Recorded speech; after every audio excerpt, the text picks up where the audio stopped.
प्यारे बच्चों, आज हम कक्षा 7 गणित अभ्यास 12F हल करेंगे। प्रश्न 1, नीचे सारणी में समचतुर्भुज से संबंधित नापें दी हुई हैं। अपनी अभ्यास पुस्तिका में रिक्त स्थानों की पूर्ति कीजिए।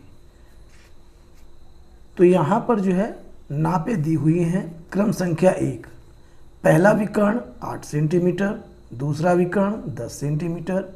यहाँ पे क्षेत्रफल भरना है। क्वेश्चन 1, भाग इसका 1। इसमें दिया हुआ है पहला विकर्ण,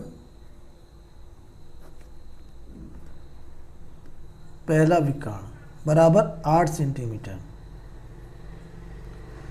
और यहाँ पर दिया हुआ है दूसरा विकर्ण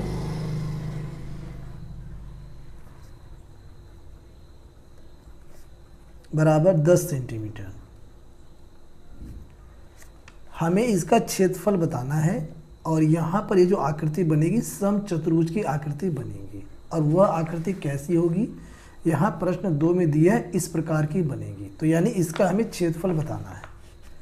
तो हम लिख सकते हैं समचतुर्भुज, चूंकि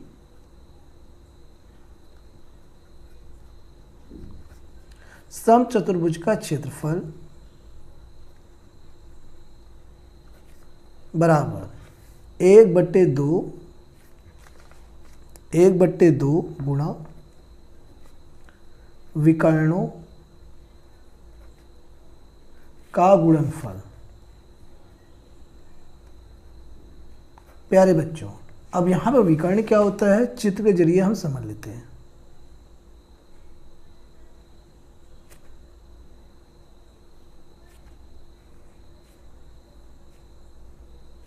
जब इस प्रकार की आकृति बनती है तब यह होता है समचतुर्भुज, यानी इसकी जो ये चारों भुजाएं होती हैं वे बराबर होती हैं। और यहाँ पे एक विकर्ण इसका ये होता है और दूसरा विकर्ण इसका ये होता है। ठीक है, तो यहाँ पे हमारा फार्मूला हो जाएगा इसका क्षेत्रफल निकालने के लिए 1/2 गुणा विकर्णों का गुणनफल बराबर 1/2। यहाँ पर इसे हम इस प्रकार से भी लिख सकते हैं, विकर्ण को अंग्रेजी में डायगोनल कहते हैं। तो यहाँ पे इसे हम मान लेंगे गुणा में D1 और गुणा ये हो जाएगा हमारा D2। ऐसे भी हम फार्मूले को लिख सकते हैं बराबर 1/2 गुणा। तो यहाँ पे पहला विकर्ण है, D1 का मतलब होता है पहला विकर्ण 8, और दूसरा विकर्ण यहाँ पे हमें दिया हुआ है 10 सेंटीमीटर, यानी कि D2। 2 से काट देंगे, 2 चौक का 8, 10 की 4 से गुणा कर देंगे, 10 चौक 40 वर्ग सेंटीमीटर। यही इसका आंसर है। और यहाँ पे हमको भरना है 40 वर्ग सेंटीमीटर। अब यहाँ पे सॉल्व करेंगे सेकंड पार्ट। सेकंड पार्ट में यहाँ पे दिया हुआ है पहला विकर्ण 8.4 सेंटीमीटर और दूसरा है 6 सेंटीमीटर।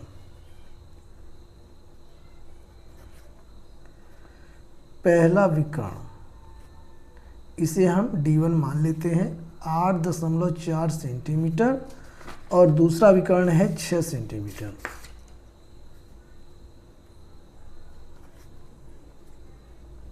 दूसरा विकर्ण यानी कि D2 ये हमें है 6 सेंटीमीटर दिया हुआ है। इसका हमें क्षेत्रफल निकालना है। तो समचतुर्भुज का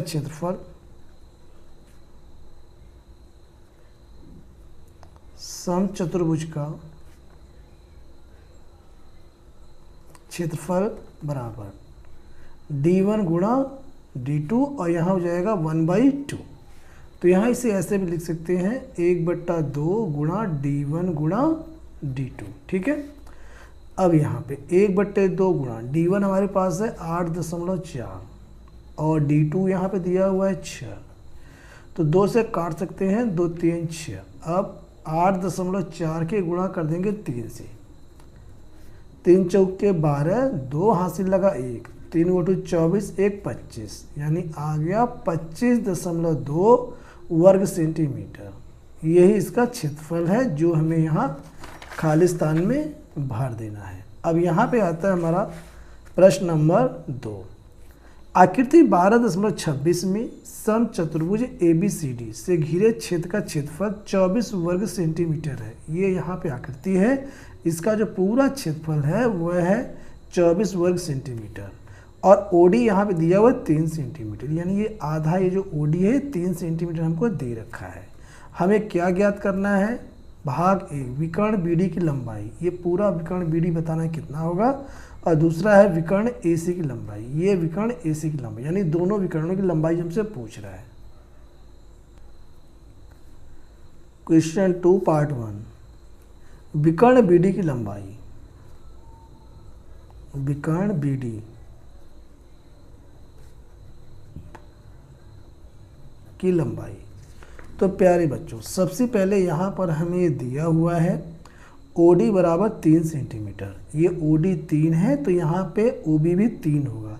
क्योंकि यहाँ पर ये जो विकर्ण हैं एक दूसरे को समद्विभाजित करते हैं 90 डिग्री के कोण पर, तब ये हिस्सा बराबर होगा, ये हिस्सा बराबर होगा। ठीक है, तो यहाँ पे हम कर सकते हैं 2 गुणा OD, और OD का मान हमें पता है 3 है, तो ये हो जाएगा 2 गुणा 3 बराबर 2 3 6 सेंटीमीटर। तो ये जो विकर्ण हमारा BD है ये हमें पता लग गया कि 6 सेंटीमीटर। अब हमें AC का पता लगाना है। AC का पता लगाने के लिए यहाँ पे क्षेत्रफल हमें दिया हुआ है, यहाँ हम लिख सकते हैं समचतुर्भुज, इसका नाम है ABCD, यहाँ पे लिखा भी हुआ है ABCD का क्षेत्रफल, ये हमें दे रखा है 24 वर्ग सेंटीमीटर, स्क्वायरिंग लगा देंगे तो वर्ग हो जाता है। ठीक है, और इसका जो क्षेत्रफल का जो फार्मूला होता है वह होता है 1/2 गुणा D1 गुणा D2 बराबर 24, ये हमें पता है। अब यहाँ पर एक विकर्ण हमें पता लग गया, ये जो BD है ये हमें पता लग गया 6 है, तो यहाँ हम रख सकते हैं 1/2 गुणा 6, और गुणा में D2 को हम छोड़ देंगे, इसके जगह पे हम रख सकते हैं AC, इसका नाम। ठीक है, 24। अब 2 से काट देंगे, 2 3 6, 3 इसके बटे में आ जाएगा, AC बराबर 24/3, काटेंगे भाग देंगे 3/24। तो यहाँ पे प्यारे बच्चों हम कह सकते हैं AC बराबर कितना है 8 सेंटीमीटर। तो यहाँ हम लिख सकते हैं जो सेकंड पार्ट हमसे पूछा गया है इसे यहाँ से लिख देंगे। ठीक है, विकर्ण AC की लंबाई यहाँ लिख सकते हैं, अतः विकर्ण AC की लंबाई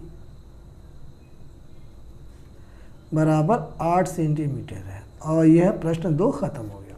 प्रश्न 3, नीलिमा के समचतुर्भुजाकार प्लाट का क्षेत्रफल 80 वर्ग मीटर है। यदि इसके एक विकर्ण की लंबाई 16 मीटर है तो इसके दूसरे विकर्ण की लंबाई ज्ञात कीजिए। क्वेश्चन नंबर 3, प्यारे बच्चों, चूंकि हम जानते हैं समचतुर्भुजाकार प्लॉट का क्षेत्रफल ये हमें दिया हुआ है, कितना दिया है 80 वर्ग मीटर, तो यहाँ लिख देंगे 80 वर्ग मीटर, और यहाँ पर हमें एक विकर्ण दिया हुआ है 16 मीटर, दूसरे का हमें पता नहीं है, तो यहाँ हम लिख सकते हैं इसका फार्मूला होता है क्षेत्रफल का 1/2 गुणा पहला विकर्ण गुणा दूसरा विकर्ण बराबर 80 पहले से है, और पहला विकर्ण यहाँ पे दे ही रखा है 16 मीटर, यहाँ पुट कर देंगे 1/2 गुणा 16, और गुणा में दूसरा विकर्ण बराबर 80, 2 से 16 को काट देंगे तो 2 8 16, 8 इसके बटे में आ जाएगा, तो दूसरा विकर्ण हमारा आ जाएगा, दूसरा विकर्ण बराबर 80/8, काट देंगे तो 10 बार में कटेगा, आ गया यहाँ पे हमारे पास 10 मीटर, 10 मीटर। तो हम ये कह सकते हैं कि दूसरा विकर्ण 10 मीटर है, ये इसका राइट आंसर है। प्रश्न 4, एक समचतुर्भुजाकार घास के खेत में 20 गायों के चरने के लिए घास है। यदि इस समचतुर्भुज की प्रत्येक भुजा 25 मीटर और एक विकर्ण 30 मीटर है तो प्रत्येक गाय को चरने के लिए इस घास के खेत का कितना क्षेत्रफल प्राप्त होगा। ठीक है, तो पहले यहाँ पर हम फिगर बनाएंगे। क्वेश्चन 4 प्यारे बच्चों, फिगर इस प्रकार की बनेगी।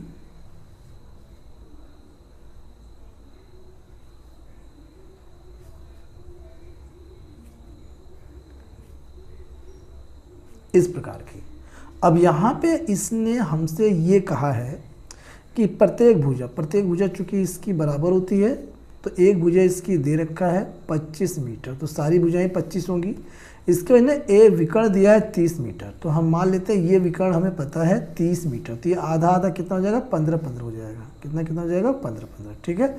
और ये विकर्ण एक दूसरे को 90 डिग्री काटते हैं, तो हमारा ये जो त्रिभुज है इसमें हमारा लग जाएगा पाइथागोरस प्रमेय, और हम ये वाली साइड निकाल लेंगे। नाम दे देते हैं इसको ABCD, और यहाँ दे देते हैं O पर ये काटते हैं, ठीक है। अब यहाँ पे पहले क्या क्या दे रखा है वो हम लिख लेते हैं। प्रश्न सॉल्व करने का तरीका यही है कि जो क्वेश्चन दिया होता है उसे हम लिख लेते हैं। सबसे पहले यहाँ पे दिया हुआ है समचतुर्भुज,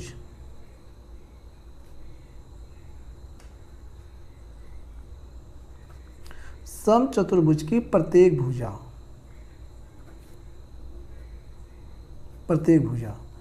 बराबर दे रखा है 25 मीटर। इसके बाद एक विकर्ण यानी कि D1 हमको मालूम है कितना दिया हुआ है, 30 मीटर। दूसरे का हमको अता पता नहीं है, उसे हमें पता लगाना है। अब यहाँ पे हम क्या कर सकते हैं प्यारे बच्चों, यहाँ पर हमें समकोण त्रिभुज AOD लेना होगा। समकोण त्रिभुज AOD में पाइथागोरस प्रमेय से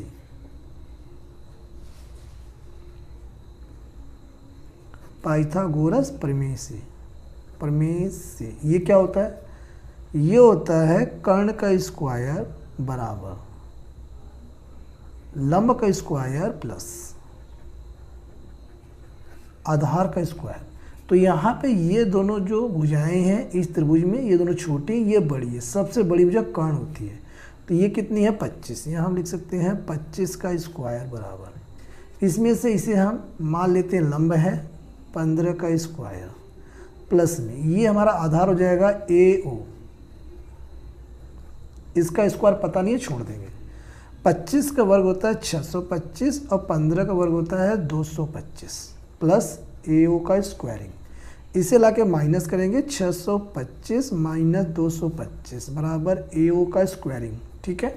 अब इसके आगे माइनस कर देंगे, आ जाएगा 400 AO का स्क्वायरिंग। इसका जो स्क्वायरिंग है इधर आके अंडर रूट में बदल जाएगा, अंडर रूट 400, AO खाली हो जाएगा, ठीक है।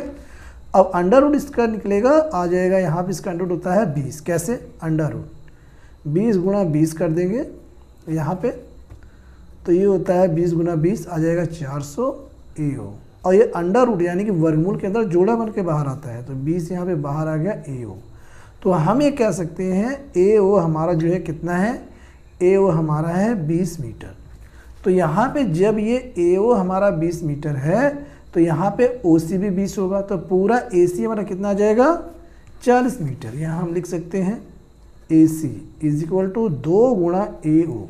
या हम ये भी कर सकते हैं जब ये दोनों बराबर हैं तो यहाँ पे इसका हमें पता लग गया, इसमें हम 2 की गुणा कर देंगे तो AC आ जाएगा। यही हमने किया हुआ है, ठीक है। तो AC बराबर 2 गुणा AO हमने निकाल लिया है 20, कितना आ गया, 40 मीटर। अब ये जो हमारा AC है ये हमारा है दूसरा विकर्ण, ये हमारा है दूसरा विकर्ण, यहाँ लिख सकते हैं दूसरा विकर्ण यानी कि D2। ये हमें पता लग गया 40 मीटर। अब हम आसान तरीके से इसका क्षेत्रफल निकाल सकते हैं। अब यहाँ हम लिख देंगे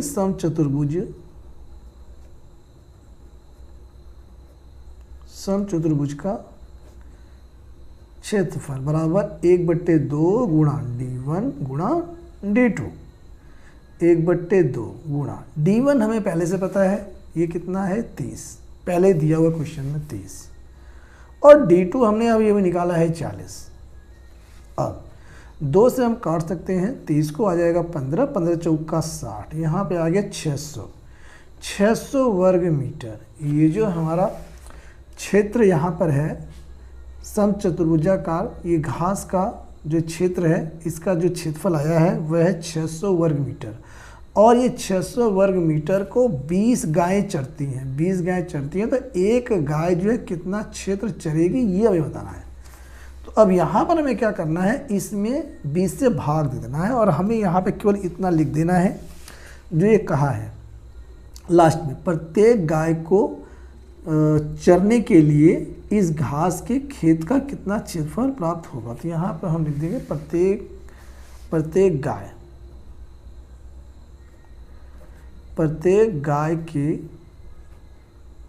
गाय के घास चरने के लिए आवश्यक क्षेत्रफल। तो कुल क्षेत्रफल कितना है 600 और हम भाग दे देंगे 20 गायों से, क्योंकि 600 जो वर्ग मीटर का क्षेत्रफल है वह 20 गायें चर रही हैं। तो 20 से भाग देंगे, 0 से 0 कटेगा, 60 में 2 से भाग देंगे, आ जाएगा 30 वर्ग मीटर, यानी एक गाय 30 वर्ग मीटर का क्षेत्रफल चरेगी। यही इसका राइट आंसर है।